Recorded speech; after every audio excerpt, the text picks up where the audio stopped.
So for some of you who do not have access to Pacer, part of the um, motion to compel compliance with the subpoena, I included the email notification that was sent to me saying that we are holding our response to the subpoena until the outcome of the motion to quash that was submitted in the above reference matter.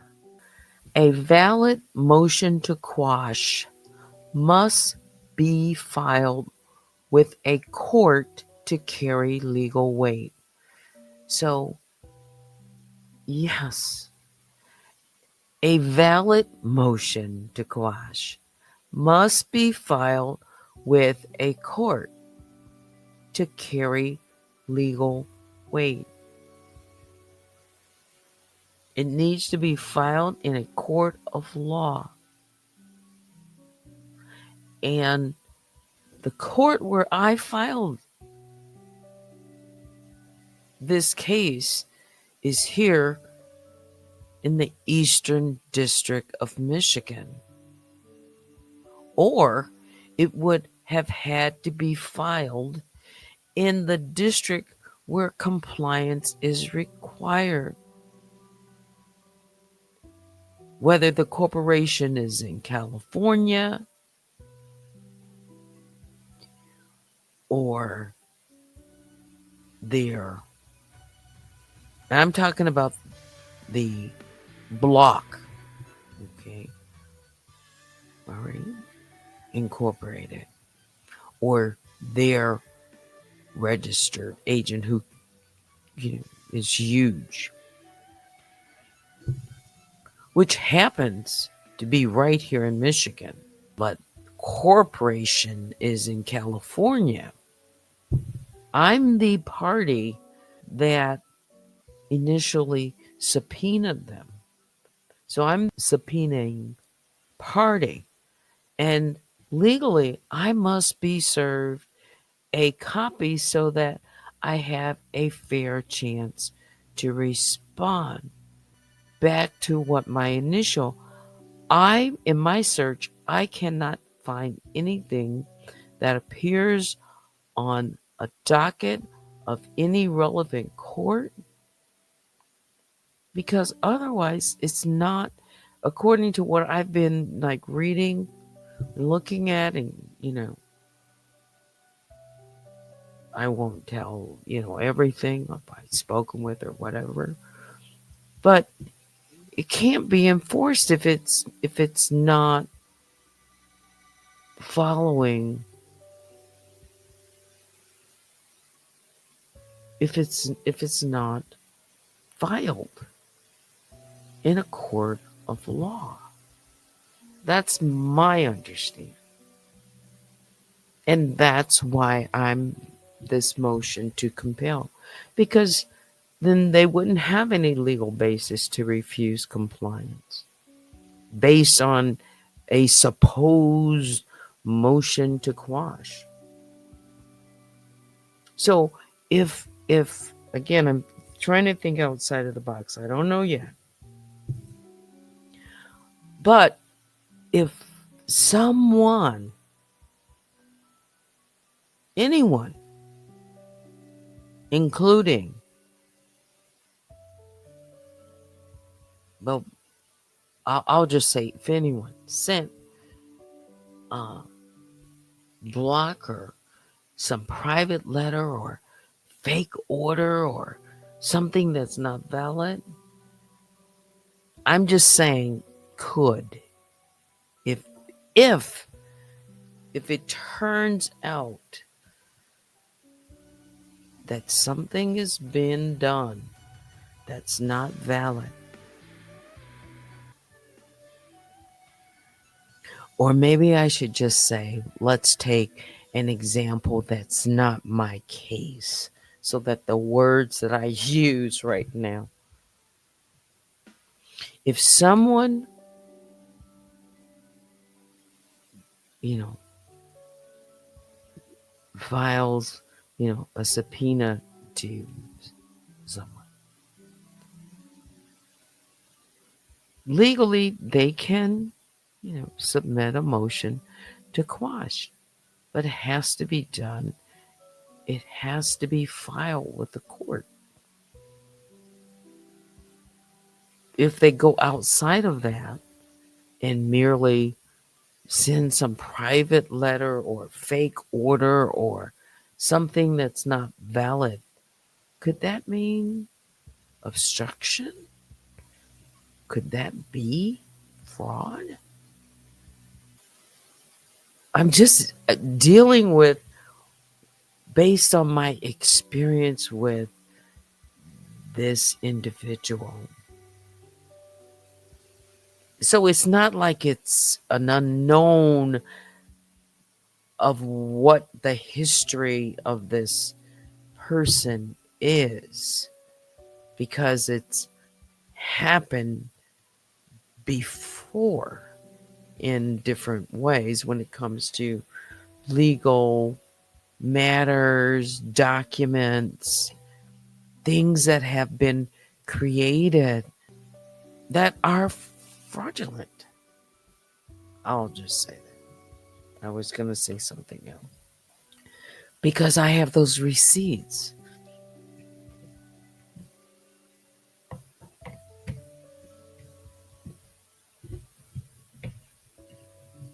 So I'm not going to, I'm just saying now, if a real lawyer, you know, they would file it.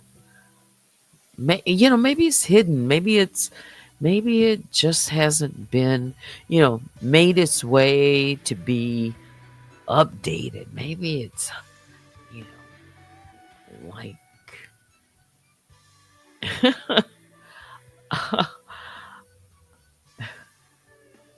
hidden somewhere. Yeah, maybe it's just going to take a few more days, but I should have been notified. They had a deadline to comply, and we're past that now.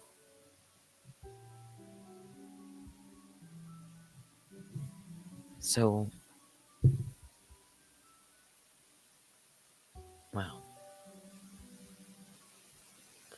I know they're listening, but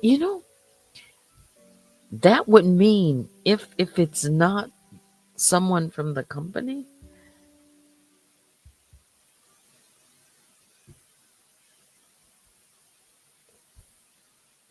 that means they've seen it. Well, did y'all hear? I have until the 13th just to, I've got to respond with a sworn affidavit that what I've submitted, that the judge um, is satisfied that the documents are, they're real. Okay. So I have to swear to that. And I will, I was just notified on Friday. Weekend, can't do things until weekdays.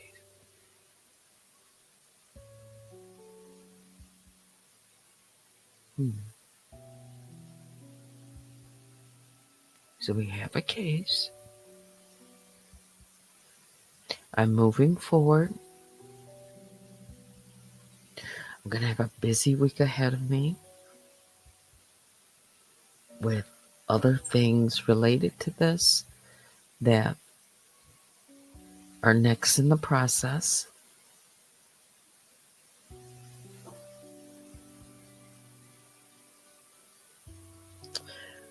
Okay, so let me just read some of your comments.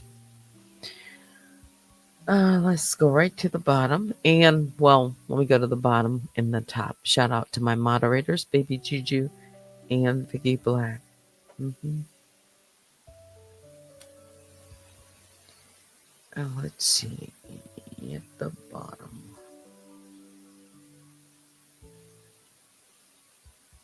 They won't comply with the law playing "Come Find Me" card.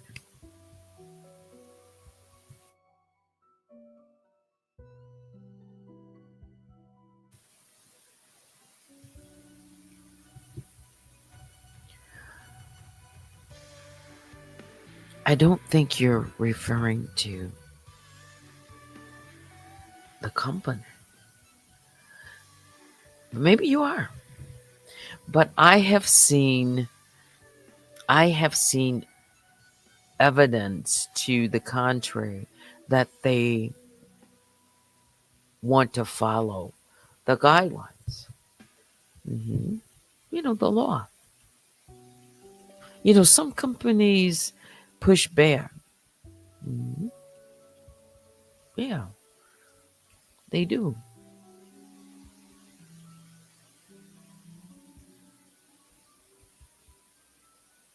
But usually, if they do, like at Google or uh, you know um, Facebook, or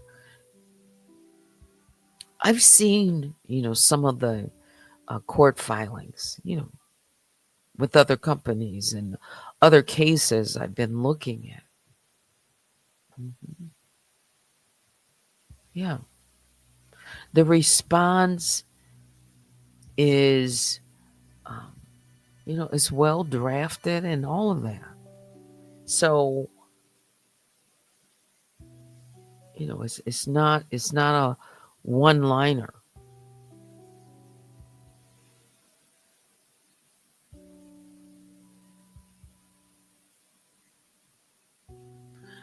I So me talking it out or thinking about it, I'm just thinking outside of the box. It's really not. Well, let me just see.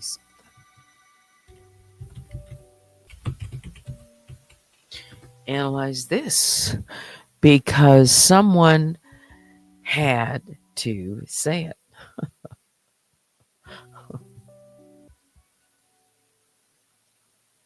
Okay. So is not speculation, according to AI, to ask the question or think outside of the box,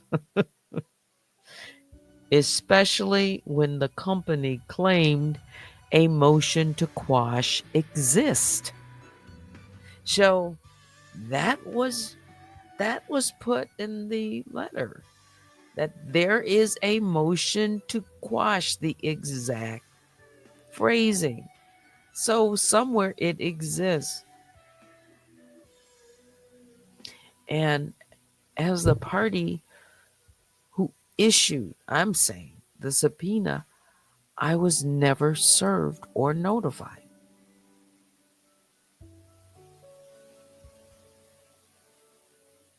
Unless they're considering the notification of that just what was said. That's, I think it has to, I would have had, it would be filed.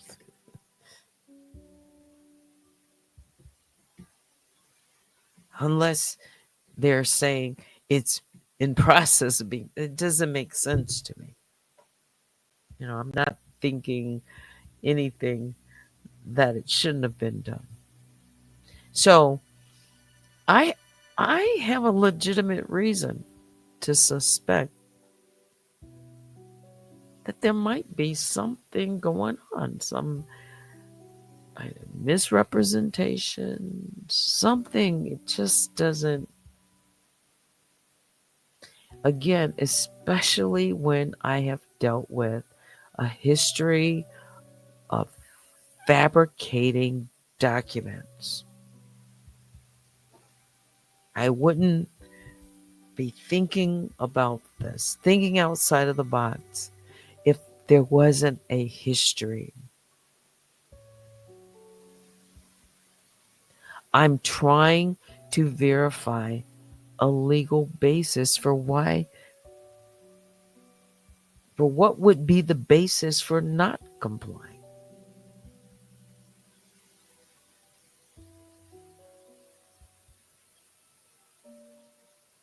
Joe, I mean, it's not, it's part of the process. Discovery is part of the process. It's done. It's legal.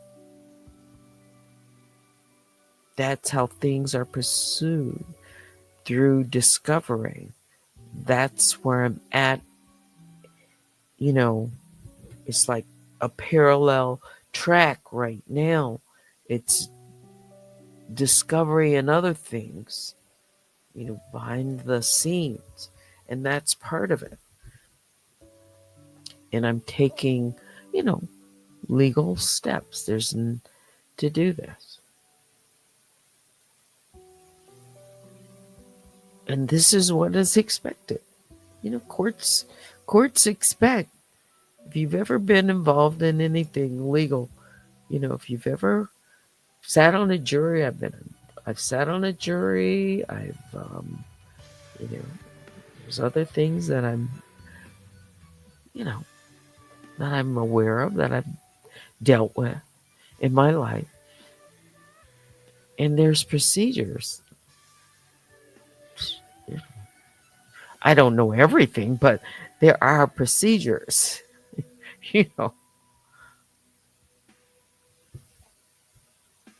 So again, I'm just thinking outside of the box. I'm just letting you guys know that as of today, I still haven't um, been able to find any filing. The time that I've spent, doing my little research so far. Um, Come, next week, maybe I will hear more. Um, it's again, I was just notified on Friday, so it's the weekend. Um, I just hope that there isn't anyone out there who is abusing the process by delaying or obstructing discovery. Because I have to protect my right to obtain evidence. Yeah. So whether someone filed or a fake or informal or private letter or whatever that wasn't actually filed with the court, I'm not sitting here speculating. It's reasonable. It's a necessary question. Given the circumstances, again, given the history, I'm just, thinking out loud, talking it out. Yeah. So I wanted to put that countdown up as part of Analyze This. Mhm. Um, I've already mentioned the agent. A registered agent is in Dover, Delaware. That's where um, Daniel Robertson was. Her registered agent was served. It's in the document. It's been filed, and the judge has accepted it. Uh, in lieu of me providing um, an affidavit sworn. Mhm. So I know who the registered agent is for the company block. I know the registered agent that was where Daniel was served. So when you say, where is the anonymous agent? City? State? Are you talking about a registered agent?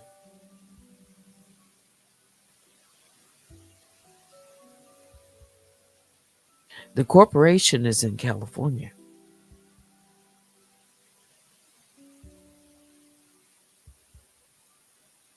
That the agent, the corporation, they accepted the subpoena. It's valid. I've got documentation.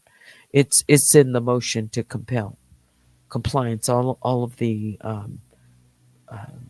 attached exhibits that I filed yesterday are there, where the corporation signed and accepted the subpoena. Plus, I have the response. I have email correspondence from them as well. Yeah. Mhm. So they're not, you know, they've accepted the, they've been served the subpoena, or they wouldn't be coming back, with this. So that part that's all done. So the agent, yes, is valid.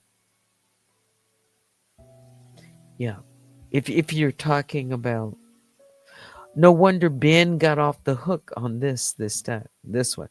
No, Ben, no. Oh, this time I had a process server walk it in. Mhm. Yeah. Mhm. Oh yeah. And let me also say this.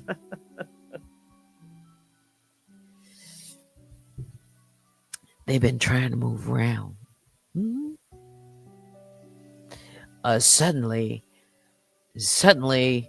um, they put since then. Gosh, I've got to look. Um, Oregon showed up. They've got a registered agent also in Oregon. I don't care. They can have as many as they want. You've been served.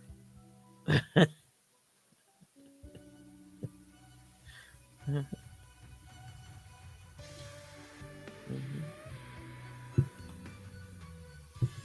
Danielle's been served.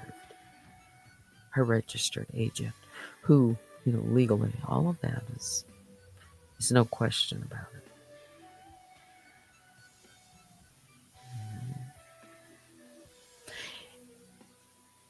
And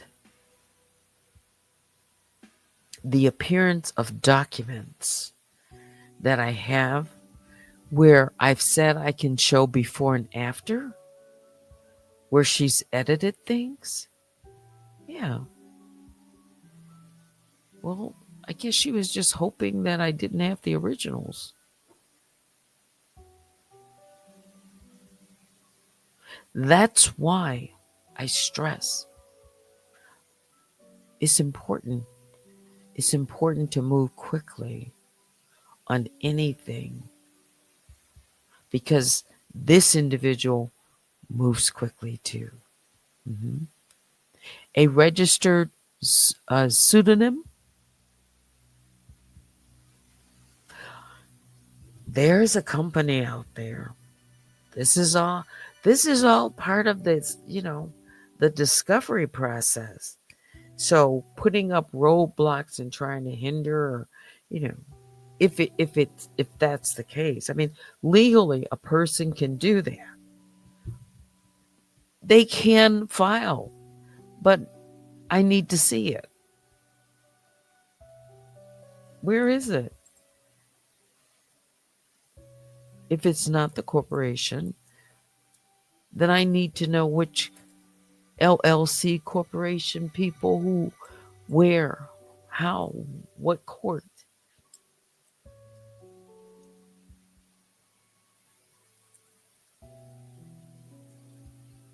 Yeah. What layer? You know what, Joanne? Joanne, ask a question. Don't think I haven't thought about something. Um, is that a question? Well, we'll say it as a question. She could, or could. She have created that agent as a layer.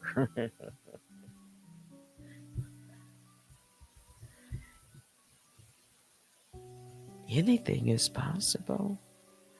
You don't know how people are linked, right? If they're anons, wouldn't it be just as simple as, you know, having yourself as a registered agent, creating registered agent? Somebody else is a registered agent. hmm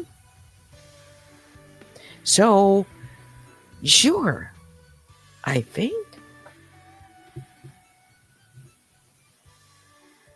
why not set something up? But a a registered agent in Delaware, supposedly, one, they won't tell you, not just, they're not going to tell you which companies, LLCs, are part of, who they are registered agents for. A person would have to know the name of the company or do the research or, get into the documents with the filings at, the Secretary of State of Delaware. This is one of the reasons why companies file in Delaware. This is one to protect their anonymity as long as they can. All right. It takes, court orders or having knowledge or, you know, finding out things, investigating. It's hard. It's hard. Now, look, you know what? Let's put this up and do this. So we're just having a conversation here.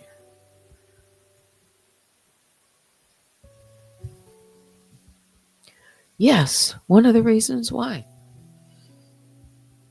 There's lots and lots of companies and registered agents in Delaware that get new companies, filing with them to become their registered agents. Mhm. Yes, they protect companies. Delaware, yes, protects companies, LLCs, yes. Mhm.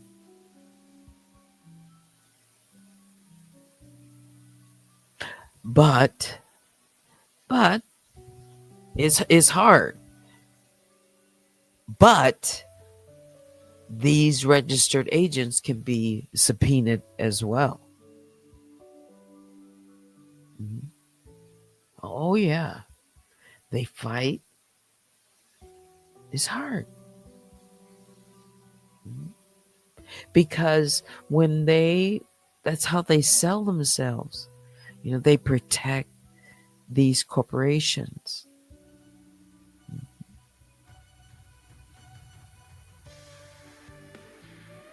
That's how they, sell them the idea of.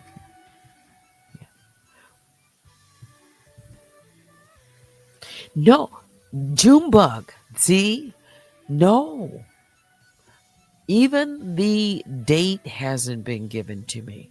I have, I have submitted a response, to the email, and to the company directly, and I've included my email in the um, motion to compel compliance. So I'm asking for information around this filing this motion to quash. Yes. I don't even know the date that it was, uh, quote unquote, filed. I don't know who filed it. I don't know the court, the jurisdiction. I don't know any of that. I just know I didn't receive it.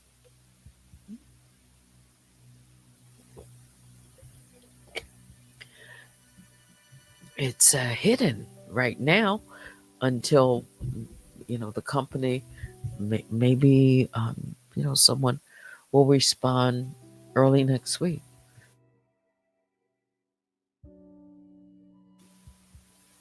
Yeah, I mean, I just got it.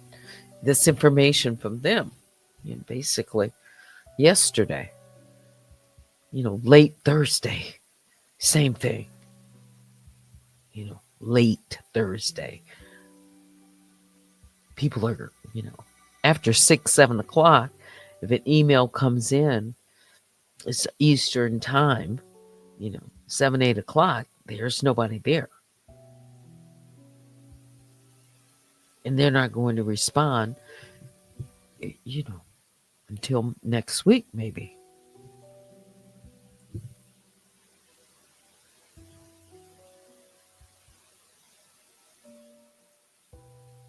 I don't think the court would hide information. So the question, I see it in the, I don't think a court, let's just keep it general.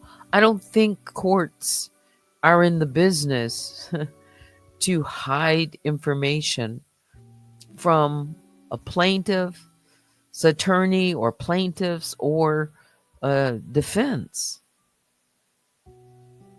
one way or the other.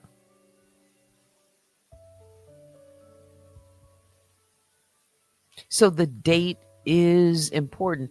Dates are important because there's usually deadlines to respond.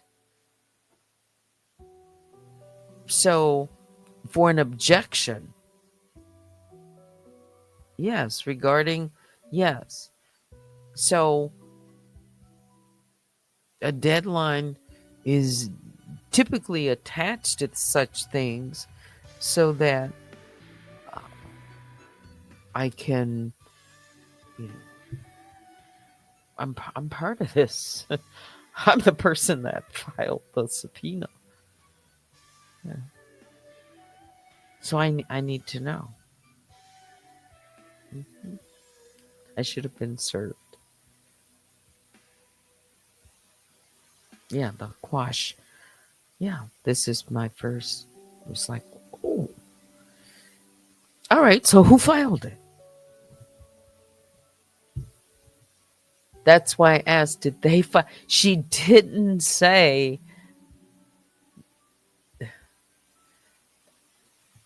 This individual who responded. There's different people. I'll just say the company. All right.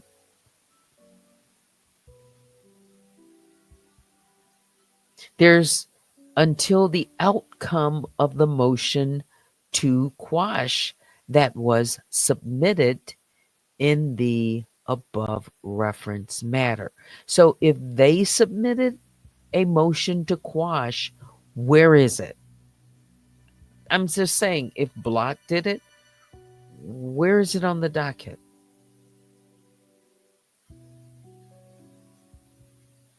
So it's filed, submitted, same thing.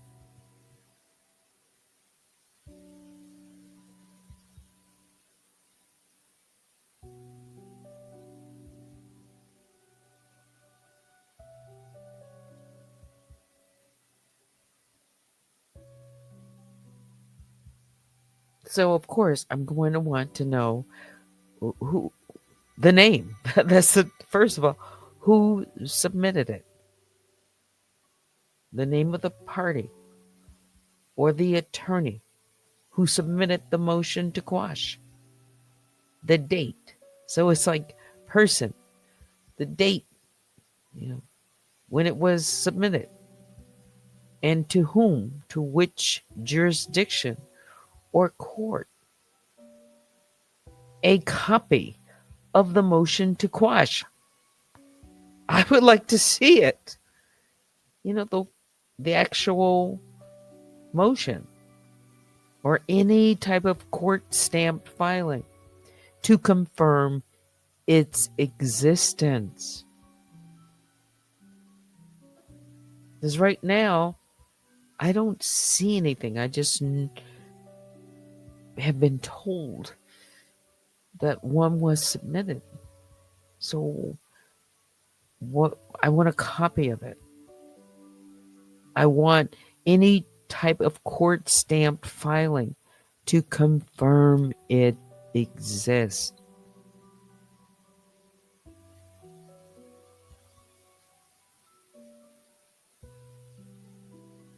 Or again, if it was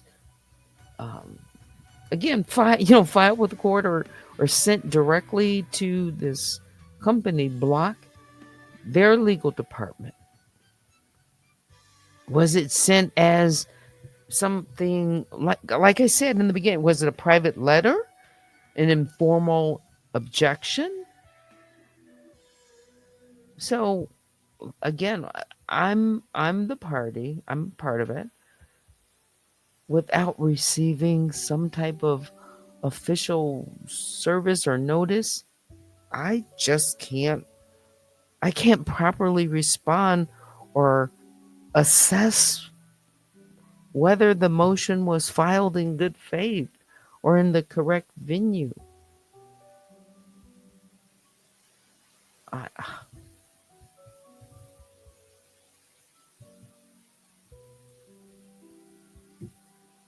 yeah.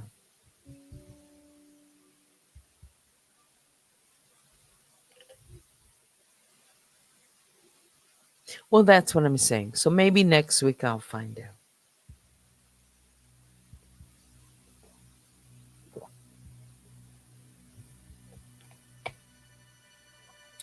People say, "Oh, I don't want to get ahead of my skis." I'm sure you've heard that. So,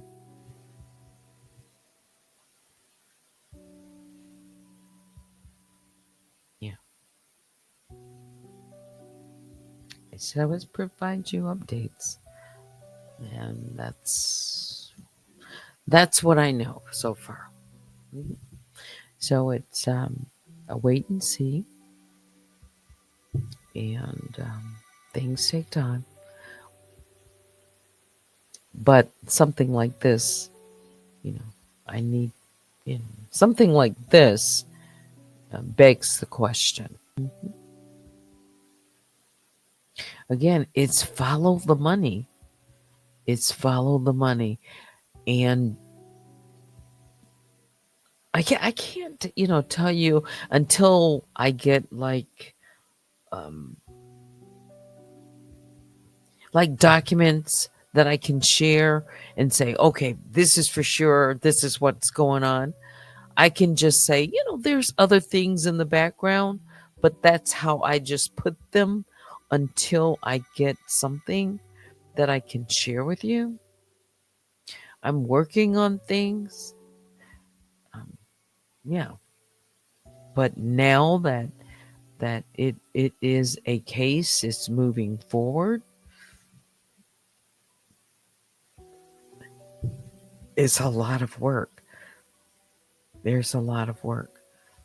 Um, but I can tell you, just all of us should know a financial institution to set up accounts to exchange, electronic, you know, deposits, transactions. It's going into, you know, it's going into someone's account, someone's name. Mhm. Yeah, you can't fudge that.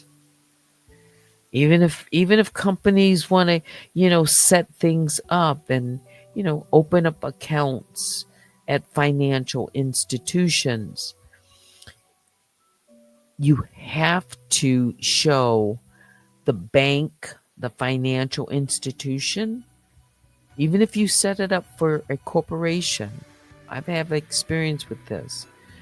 They ask for your ID as the president, as the owner, as the legal rep, however you structure your LLC or that. They don't, they have to have the actual ID. You cannot just set up an account at a bank without ID. No. That is why some people do not have bank accounts, because some people don't want to, they want to do cash only. All right. But in the today's world, if you're dealing with, things online, and people are sending people cash apps and transactions in and out of people's accounts. There's a person or persons who are linked. People are taking that money and they are withdrawing it, or, electronic, it's all online. So money is moving. Money is moving coast to coast, overseas, wherever it is. These people are, or person. Yeah. Mhm. Yes. And it's just a matter of time.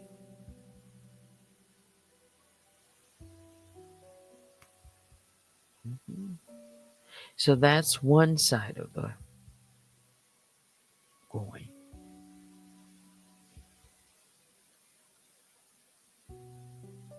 But, you know, yes, I'll just say that.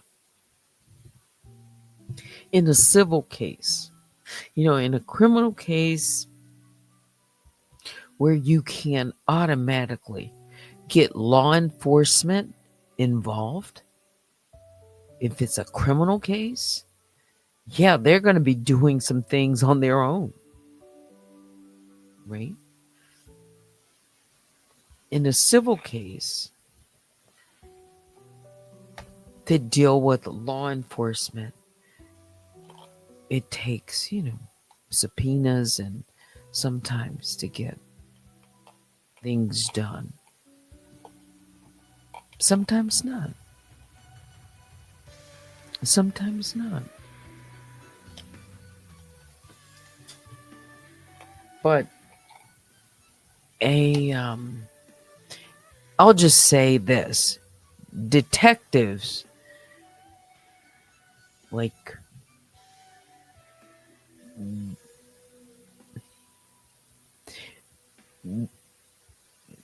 let's see.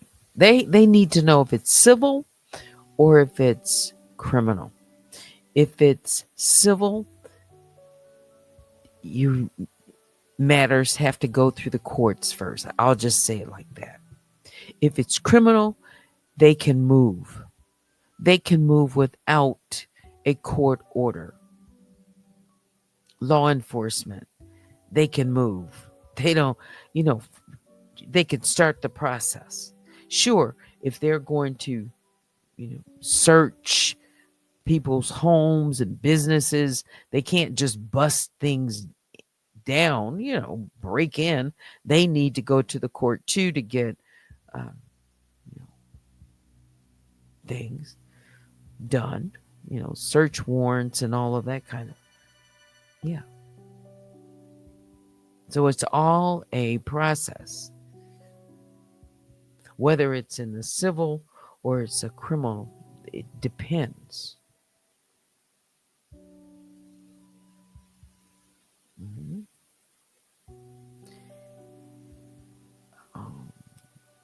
Yeah, I'll just say that.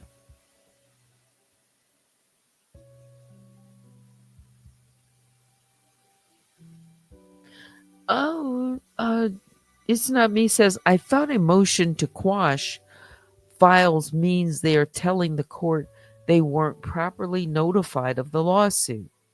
Is this true? Or is it that they're saying something in the subpoena isn't correct?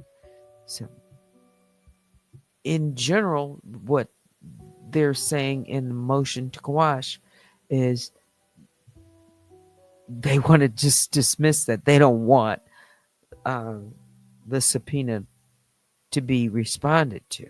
But let me just get you the real. Let's that it's not valid. That the subpoena is not valid, or that the subpoena is going outside of um, the scope, whatever they're asking. So it depends on what they're saying in the motion to quash. But let me tell you, in general, let's do that.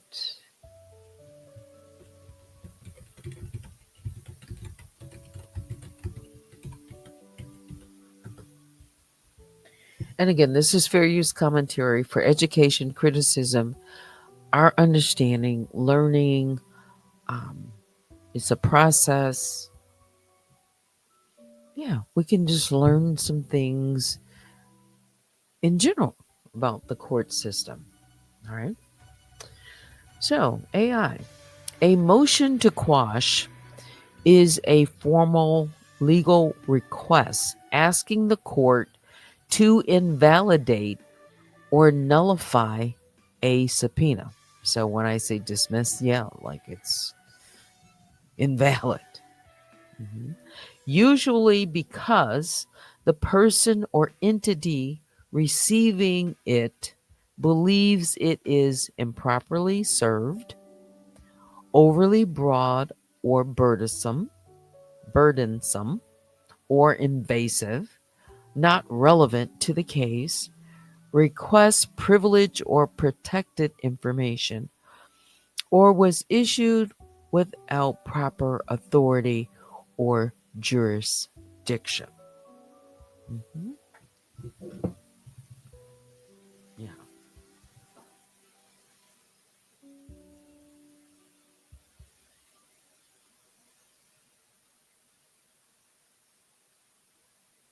So, to put it in context for who I've sent in this case with the block, I've subpoenaed for documents or testimony or improper notice or timing, or if it's blocked, it would be, is there some trade secret, violation of privacy? Why? If it's blocked, if they're filing a motion to quash. Okay, I don't know. But these are the things that I want to know. Yeah, what's the basis? So, what happens after a motion to quash is filed? The court would review the motion. So, this is why they're saying they're waiting for the outcome of the motion to quash. So, the court reviews the motion. Um, Myself, as the party that subpoenaed them, I would have a chance to oppose the motion. The judge would then decide whether to enforce the subpoena, modify it, or quash it. Just void it altogether.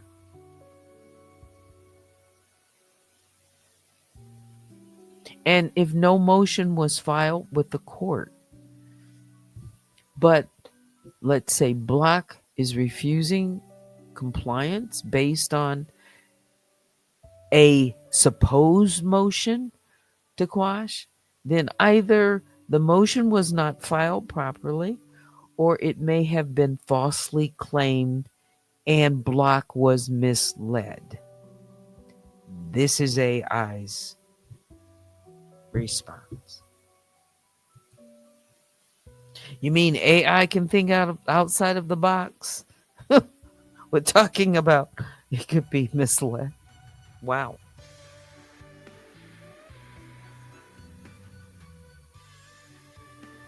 So that's to answer the question, the motion to quash.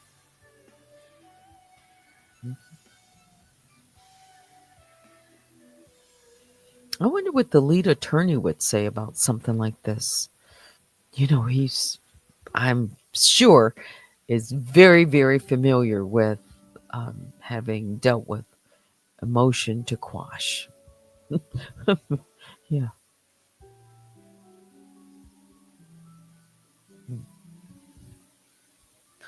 She said there's layers. I don't know if any of those layers have something to do with any of this. I don't know.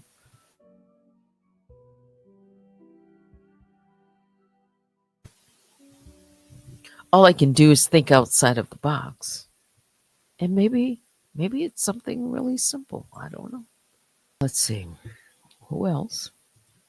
Again, you can email me at unwinewithteddy at gmail.com. Yeah.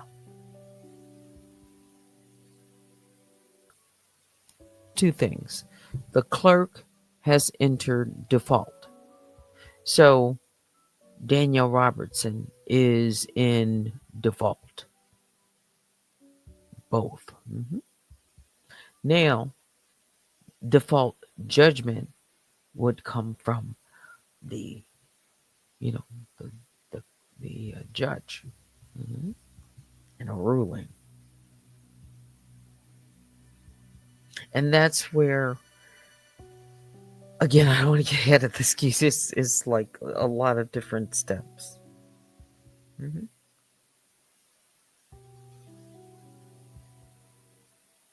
The judge might, ask me different things. There's a lot of things here in my case. I have never read my case. It's out there for people to see. I filed, I think it's 87 pages. Yeah. And things are being added, like this motion and things. Yeah. Wow, it's 12:30 again. Yeah. It's 12:23. Let me check my email. Yeah. I'm gonna get back to tomorrow. Yeah. Um, Sunday morning, gospel music. I'll try absolutely to come on and do that. Like I've done in the past couple of weeks or so. It's nice for Mocha. Yeah. And then come back again tomorrow night talk. And I hope to, do some AI analysis, maybe on some video footage or others, just different things. hmm Or, or we could just have a relaxing um, Sunday night. Could be music, or just talk about something very different. Yeah. So let me go ahead and check my email. Yeah. Thanks to everyone for supporting Unwind with Teddy. All right. So let me just put on one song. I'll check email, and I will be right back to wrap all of this up.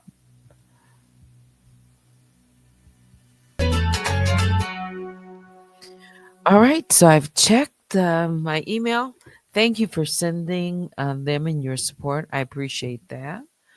But now it's time to say good night. Biggest bear hugs go out to all the Grizzlies and the Honey Bears.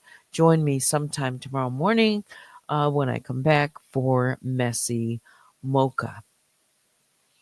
Thanks for watching. Until next time, I'm Teddy. Good night.